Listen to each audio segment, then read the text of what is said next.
Hey everyone, welcome back to another episode of Mind Over Masculinity. I'm your host Avik, and today we are diving into a journey of discipline, resilience, and the personal growth. So, what does it really take to become the best version of yourself as a young man? Is it success? Is it integrity? Or is it finding fulfillment in everyday grind? So, these are some of the big questions that we will tackle today with a truly exceptional guest. So joining me is Jeannie Burke. So welcome to the show, Jeannie. Thank you very much. I appreciate it. Delighted to be here. Lovely, lovely. So, dear listeners, before we start our conversation, I'd quickly love to introduce Jeannie to all of you. So, dear listeners, Jeannie is a man who's worked both the corporate battlefield and the martial arts mat with unwavering discipline. So, he brings over 30 years of leadership experience in the operations management, combined with over 2 decades in martial arts where he's earned the rank of third Dan Black Belt.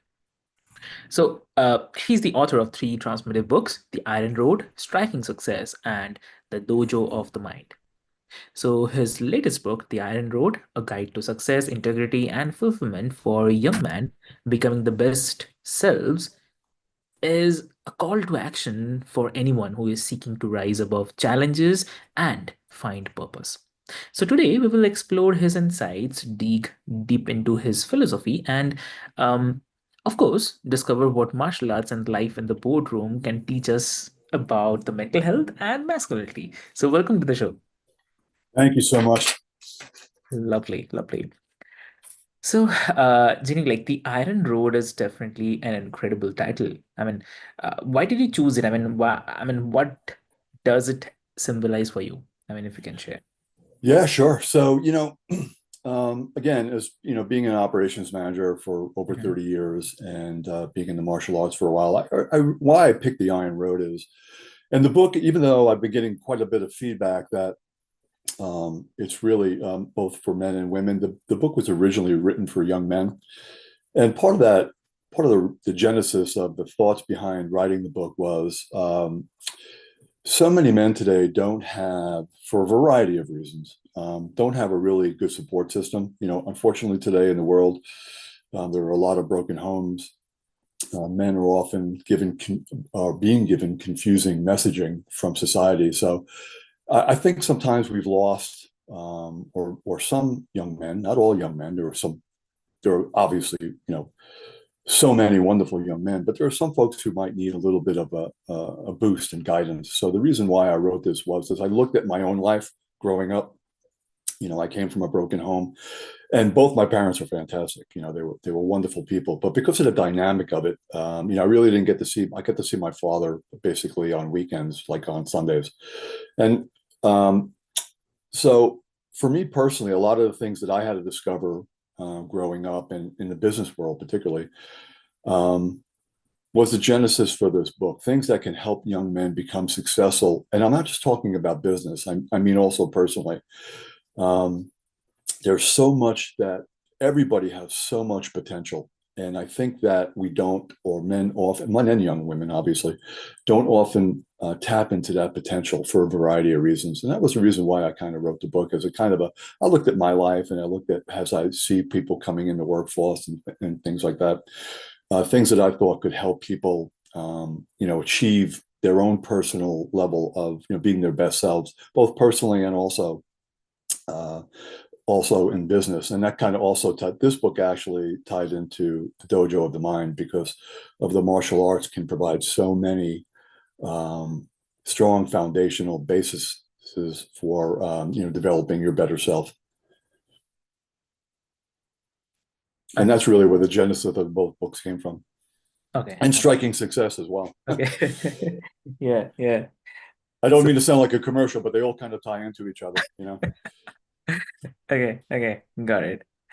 So, yeah, I mean, also like you know that I feel a lot of young men today are trying to navigate this balance and wanting to succeed, but also feeling like unsure about what success even looks like. I mean, it's refreshing to see someone who is emphasizes the role of values and character in the process. So yeah, that's true. And your book emphasizes, as we mentioned, like success, integrity, fulfillment. So out of the three, which do you think is the hardest for young men to achieve today, and why? That's a great question. I think part of it is, I think the genesis of why it's difficult for men to, and I'll get to the three, is I don't think often they have an internal roadmap um, on even what to focus on. So for me personally, when I look at young men today, one of the a couple of things that I think really the top three, and these are the top three in the book when I wrote the book, is the power of your word. I think it's really critical, and that dives into integrity and things like that. So the power of the word would be of your word, meaning like when you give your word, you're going to do something.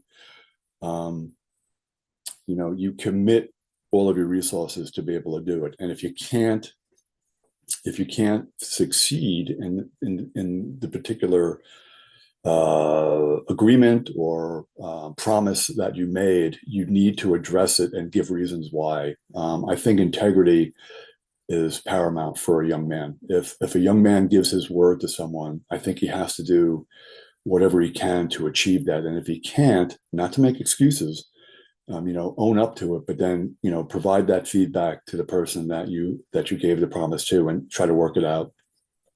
The second really thing is the power of mindful speech. We unfortunately today, and this goes both live, like interaction, when you're interacting with someone face to face verbally, but also, in social media and on the internet. Part of the challenge with the internet today and social media is, in my opinion, that people can be, not always, but they'll take liberties in what they say on social media, whether that's hurtful words or being disruptive or whatever. And speech, what you're saying, you have to think about it, because there are things that can be said that can never be taken back, and you can destroy personal relationships. You can destroy professional relationships by something that you say. So it's really, really critical that I think that be very mindful of what you're saying and think about what you're saying before you say it. Obviously, in some situations you can't, because it's a dynamic situation, but Yeah, it's always good to be able to do that. And, really understanding the impact of your words on others. You can lift people up or tear them down. And, everyone builds their own brand. And this may sound a little bit outside the box, but, if you think of like Coca-Cola or Pepsi or, whatever the big brands are, I'm using soda. I like Diet Coke and Diet Pepsi, which is a fault of mine. But, you know, when you name a product, there's a brand attached to it. And what young men don't realize is that you are building your own brand every day. So, like professionally, if you are, if you're if you're in a workforce, whether you're a manager or whether you're an employee reporting to a manager, you have a personal brand. Like when people see you coming in the room, they, it's just human nature. They automatically tie labels to you. Like if someone's very good at what they do, people are pretty excited that they're on board on a project, let's say in business. If they're not particularly good, they'll tend to be chosen last to be able to do that. So I think those three things are really kind of critical and the foundation for everything else. understood. Understood. So, I mean, can you share a specific story? I mean, maybe from your own life or someone you have mentored where one of these values made all the difference. That's another great question. I had a young man years ago, Michael, and he worked for me. I was a manager at a site location, and he was a young man, and kind of unsure of himself. Came from kind of I won't say a rough background, but he didn't have a lot of self confidence, and he was an employee of mine. And over the years, we had a lot of discussions, and I would talk to him just in about whatever the situation was that day, and I would give him guidance and feedback on what I thought he should do. And again, when I would give guidance or feedback, It's really critical when people are, in my opinion, this is my opinion, when people are giving feedback to people, you shouldn't phrase it as you must do this or you must do that. I think it's best that you provide suggestions to people and you give the reasons why. It's really important for people to understand why you're saying something, particularly if you're giving advice to someone. And a couple of years ago, and he's doing very well now. He's a high level manager in a company, and we had a conversation a few years ago, online, and I was really touched because he told me that he didn't even. It was odd, it was kind of funny. He didn't even think that I remembered him, which I thought was funny because it was years ago. It was about 20 years ago, and he reached out to me and he thanked me for helping him understand, his potential and what he could do. And that was that for me personally. That was, and I've been able to promote, and I'm proud to say, and I'm happy for the people who have done it. Promote many people over the years into management level, management level positions. And again, it's not, I don't take credit for that, but it's very heartwarming to realize that you can have an impact on people and allow them to really realize their own potential.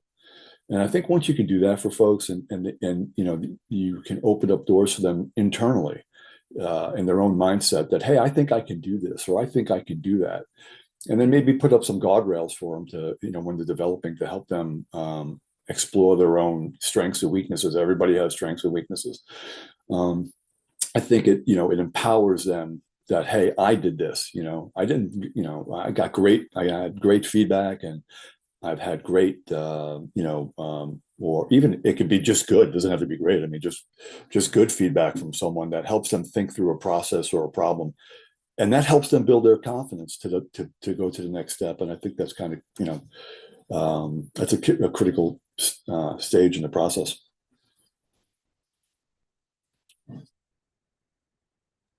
So Yeah. that's a very, for me personally, that I've had a lot of Yeah. people over the years come to me and talk to me about things, but that one really sticks in my mind.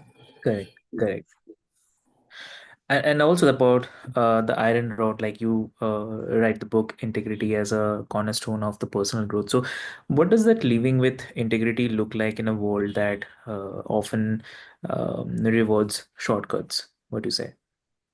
Well, it's interesting you say that. So, uh, why integrity, I think, is the cornerstone is, again, it goes back to building your own brand. There are so many people in the world today, and it's just culturally, it's worldwide. Uh, they'll they don't always follow through on what they're going to say they're going to do, or they'll back out of something, or they'll just disappear. Like, in other words, like if someone said they're going to do something, maybe it's a friend or a relative, or someone at work or whatever. Work's a little different because it's a more contained area or a more contained situation, but people will promise, hey, I'm going to do A, B, C, D, and E, and they just suddenly fall off the map. And I think, I here's the thing for me, when I see young folks coming into the workforce today, you know, um, if you really, in my opinion, if you really want to stand out and be able to develop yourself professionally, first you have to develop yourself personally, because you can't be good at you.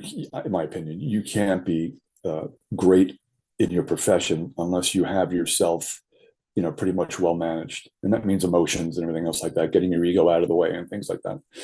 You have to be able to free yourself to fail.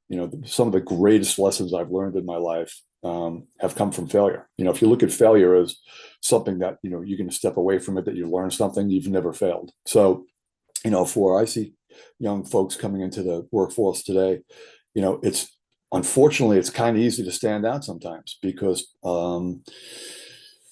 whether it's because of social media or just cultural changes worldwide, I don't think that people hold themselves to particular standards, and then people don't always.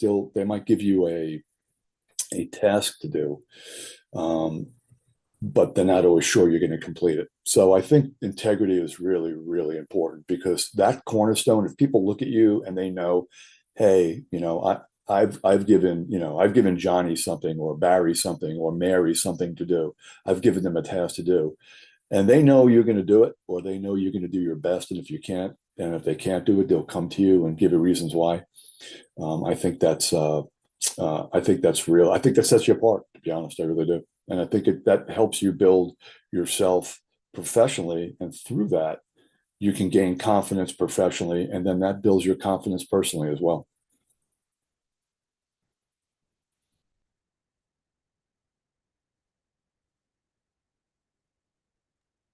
So, also, like, uh, what's your advice for someone who's successful on paper but feels empty inside? Wow, that's a great question. That's a great question. And unfortunately today, um, it's almost that's a great question. So everybody has internal struggles. I mean, it's just part of being human. And sometimes, you can feel empty inside. There, the best way I think to be able to do that is sometimes you have to take small steps. So one is discover, one to realize your value. I mean, I think about this all the time. There are probably 8 billion people in the world. Every single person in the world is truly individual, even twins. I mean, twins are individuals with very unique characteristics to themselves. You should realize that.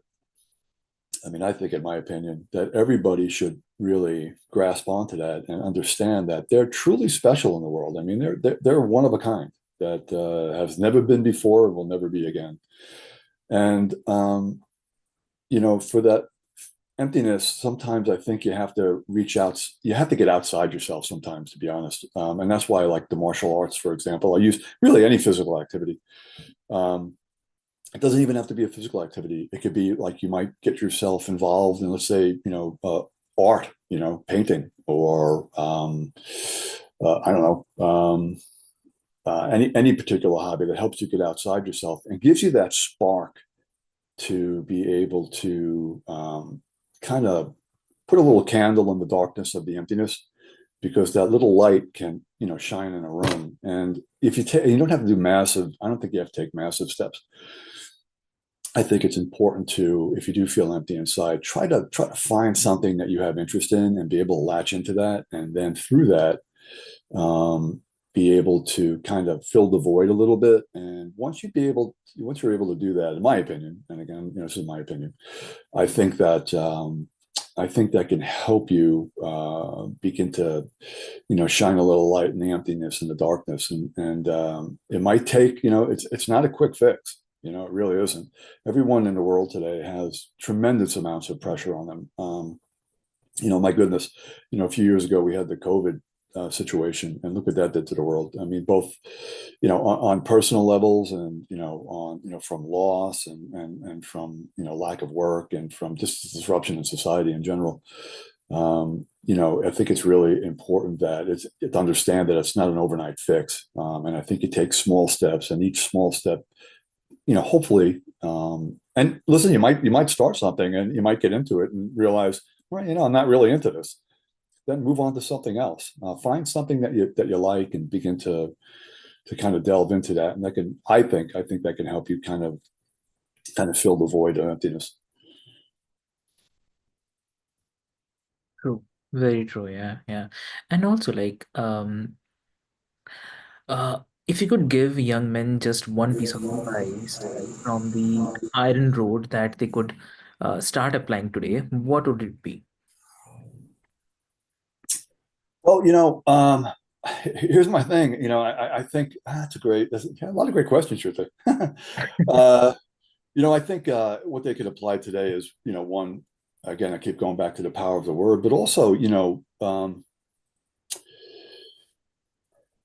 I think that what they need to do is, and if I do a synopsis of the entire book and combining it into one thing, is, they do have, whether they realize it or not, they have the strength within themselves to be able to develop themselves, and they should appreciate for themselves for who they are. I think a lot of today is, people are, especially young men, young men and young women, but just probably because of my background, I focus a lot on young men coming in, growing up, and coming into the world today, and professionally, personally. Um, I think it's really, really important to be able to, you know, appreciate yourself and not be so hard on yourself. Uh, one of the things is developing, emotional intelligence and control over your anger or basically your ego. Sometimes people have ego for the wrong reasons, and often it's a defense mechanism. They're actually, they might be scared, they might be unsure of themselves, and they project a strong ego or, a strong personality. And that's not always the case. But, for young men, I think it's really, really important. If I boiled it down into one thing is, use mentorship, find mentors around you if you can, whether that's personal mentorship or whether it's reading books. There's a lot of, we live in a world today with so much information available to you, whether it's seeking guidance from a counselor or whatever it might be. And don't be afraid to ask for help. And you're gonna fail. It's just what's going to happen. And there's a term in the martial arts, but I also included in the book The Iron Road is, it's a Japanese phrase. It's called 7 times down, 8 times up. And the concept behind that is, for young men, and I think in a way this could be kind of a with all the other tools that come into it. There's so many things that young men should be looking at.